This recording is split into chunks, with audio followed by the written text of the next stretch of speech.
Bonjour à tous et bienvenue sur ma chaîne Pixel et Vecteur. Aujourd'hui on va parler de Capture One.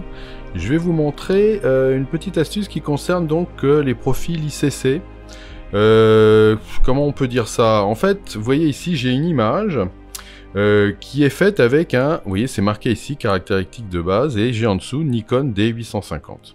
Et mes images pour l'instant sont générées avec un profil ICC de base, générique, mais vous voyez que si je viens ici, j'aurai la possibilité d'avoir d'autres profils toujours dans le D800 et que ces profils-là sont calculés donc et sont offerts par Phase One, donc par l'éditeur du logiciel. Et j'ai rien à en redire, c'est très bien, hein, c'est parfait. Mais fondamentalement, moi j'aimerais bien fabriquer un petit profil à moi, qui va être un tout petit peu différent, il va pas y avoir de grande différence, mais un tout petit chouïa. Et notamment, ce qui me... Ouais, quand je suis en Nikon, j'aimerais bien que mes ciels aient un tout petit peu moins de rouge dans les bleus, voilà. C'est tout, il n'y a pas grand-chose. Je pourrais éventuellement me dire, ah oui, mais j'aimerais bien que mes verts aussi... Bon. Mais moi, c'est fondamentalement, voilà, mon bleu, là, j'aimerais bien qu'il soit légèrement différent. Donc, je vais fabriquer un profil un tout petit peu différent, qui s'appellera toujours Nikon D850, mais au lieu de s'appeler générique, il s'appellera de mon nom, vous voyez, par exemple. Voilà, donc comment je peux faire ça? Ben, c'est très simple, vous allez donc prendre une photo, mais vous pouvez le faire en autant de fois que vous voulez. Là, je vais prendre une photo dans laquelle j'ai un ciel qui est suffisamment illustratif pour voir ce que je veux. Et je vais aller dans l'éditeur de couleurs basique. Et là, vous allez avoir la totalité des couleurs ici. Vous voyez, alors je pourrais éventuellement cliquer sur la totalité des couleurs, mais moi, ce que je veux, c'est cliquer sur le bleu. Voilà. Et là, vous voyez, oui, si je bouge la teinte, je vais la mettre à fond ici, vous voyez la différence? Bon. Et ben en fait, ce que je voudrais, moi, c'est changer un tout petit peu ça, enlever un tout petit peu de rouge dans mes bleus. Alors, je vais lui dire que j'enlèverai bien, allez, on va se mettre, allez, 6 points.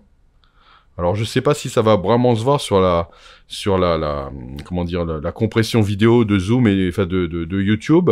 Bon, bah j'espère, mais voilà, grosso modo, j'aimerais bien me faire quelque chose qui est aux alentours des 8 points. Enfin voilà, je regarde à l'œil, ça me paraît pas mal. Au niveau de la saturation, je vais monter un chouïa, mais non, même pas, peut-être pas, mais allez, on va se mettre un tout petit peu plus de saturation. Et au niveau de la luminosité, vous voyez, je pourrais éclaircir ou je pourrais assombrir. J'aimerais bien aussi assombrir légèrement, voilà. Comme ça. Vous voyez, il n'y a pas une grosse différence. Les cyan aussi. Qu'est-ce qui se passe pour les cyan? En fait, les cyan, il ne va pas se passer grand-chose comme ça. Vous voyez, on ne voit pas une grosse différence. En fait, les cyan, c'est quand vous avez en bas d'un paysage, vous avez des fois ici des zones qui peuvent virer un peu au vert. Donc j'ai envie, alors on ne le voit pas trop sur celle-là, mais voilà, je vais lui mettre un tout petit peu moins de vert. Oui, là, la teinte va vers le vert, de l'autre côté, elle va plus vers le bleu. Je vais lui mettre un peu moins de vert quand on a des bleus qui virent vers le cyan. Voilà. Et puis le reste, les deux autres curseurs, je n'y touche pas. Voilà. Après, je pourrais très bien me dire, bah tiens, comme j'ai des verts, je pourrais aller voir les verts. Et je pourrais me dire, qu'est-ce qui se passerait si j'illuminais un peu plus mes verts? Oui, je pourrais lui dire, tiens, on va éclaircir un peu les verts parce qu'il y a souvent de la végétation. La végétation a tendance à être toujours un petit peu assombrie. Hein, les arbres, les fleurs, les feuilles d'arbres, souvent absorbent beaucoup la lumière. Voilà, donc je pourrais mettre une chose comme ça. Je vais pas toucher à la teinte, je vais juste rajouter un peu de luminosité dans les verts. Pourquoi pas? Allez, je vais mettre aux alentours de 20 points. Et puis pour le reste, je vais absolument pas y toucher. Voilà, bah, j'ai fait un profil à moi qui va être légèrement différent. Bon. Comment je fais maintenant pour l'enregistrer, ce profil? Bah, toujours dans le menu des éditeurs de couleurs. Là où il y a les 3 petits points, je clique et je fais sauver en tant que profil ICC. Voilà. Et là, vous allez voir apparaître le nom du boîtier. Vous voyez qu'il n'y a pas d'espace après le tiret, vous le laissez tel quel, et après, éventuellement, voilà, je pourrais laisser couleur corrigée, mais j'ai envie de mettre Dan. Vous voyez, Daniel, Dan, ça suffira. Et là, vous voyez, il m'a mis automatiquement dans un dossier qui s'appelle Profil.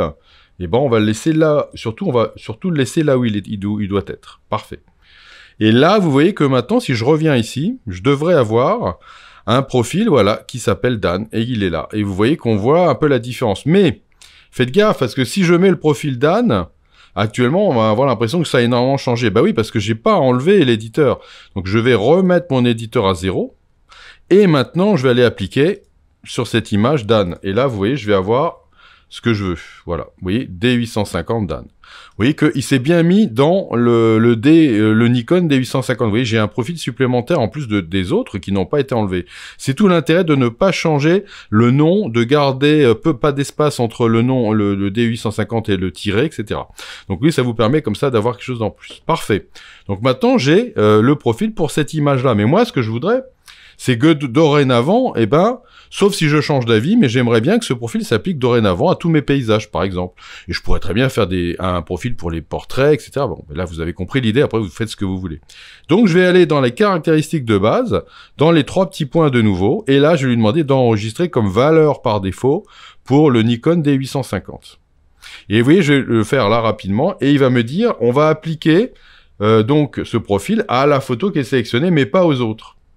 Alors déjà, non, j'ai pas envie de faire ça. J'ai envie de dire que ça va s'appliquer à toutes les photos. Alors je vais me remettre en grille, je vais faire un POMA pour que ça s'applique à tout.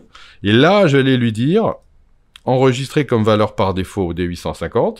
Ok, il va me l'appliquer dorénavant à chaque fois qu'il verra apparaître des photos du D850. Et là, il me dit, est-ce que vous voulez qu'on l'applique aux photos qui sont sélectionnées? Bah oui, applique-le-moi à toutes les photos qui sont sélectionnées. Donc là, il va me l'appliquer à toutes les photos qui sont sélectionnées. Normalement, ça devrait marcher.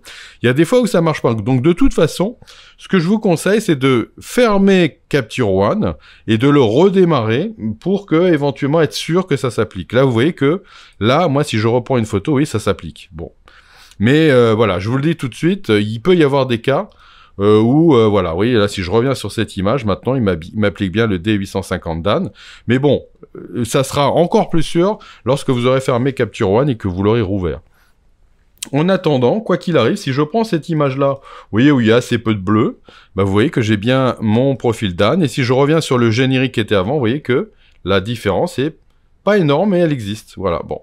Voilà, donc là, je reconnais que on chipote, mais bon, pourquoi pas, hein, on peut chipoter. Puis de toute façon, c'est un profil de départ que vous allez pouvoir après modifier avec tous les outils de Capture One, donc voilà, vous faites après ce que vous voulez par la suite. Voilà, donc vous voyez, c'est une petite astuce que je trouve assez intéressante et que vous pouvez modifier à tout moment, puisque vous pouvez très bien rechanger votre profil en prenant d'autres images de paysages, et puis après éventuellement faire un autre profil avec des portraits par exemple. Si vous trouvez que les rendus de chair, les rendus de peau ne vous conviennent pas complètement quand vous êtes dans un profil générique ou autre, vous pouvez très bien faire la même chose ici, et avoir après revenir sur le profil générique, faire un ton de chair, et l'appeler portrait par exemple. Alors peut-être pas portrait parce qu'il existe déjà, mais Dan portrait ou un truc comme ça, de manière à avoir votre propre profil à vous. Voilà. Et ben j'espère que vous allez vous en servir, et je vous dis à bientôt pour de nouvelles aventures sur Pixel et Vecteur.